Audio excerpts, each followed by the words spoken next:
অনেকদিন হয়ে গেছে মিশুর জন্য কোনো খাবার নেওয়া হয়নি। মিশুর ওদিকে যাওয়া হয়নি।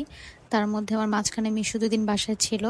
তো কালকে শুনলাম মিশু নাকি ব্যথা পাইছে। মানে বাহিরের একটা ভোটকা বিলই মিশুকে অনেক টর্চার করছে মাথায়, গালে। আর মিশু তো হচ্ছে মেয়াও মেয়াও বিড়াল, কিছু বলতেও পারে নাই। তো ভাবলাম আজকে মিশুকে যে একটু দেখেও আসি আর ওর জন্য একটু খাবারও নিয়ে যাই। তো ও তো শক্ত খাবার চাবাই খেতে পারবে না যেহেতু ব্যথা পাইছে। তো এটাই নরম করে নিয়ে গেছিলাম। হ্যালো, খিল্লা খাও। খিচুড়ি না বলো, এটা মাংস আর মিষ্টি কুমড়া। খিচুড়ি বোধ টেস্ট করে তোমাকে দেখতে আছে।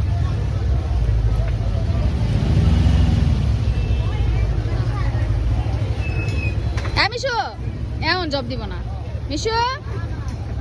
হ্যাঁ মিশু, ধমক দেয়। কি হয়েছে? খাও খাও খাও খাও খাও।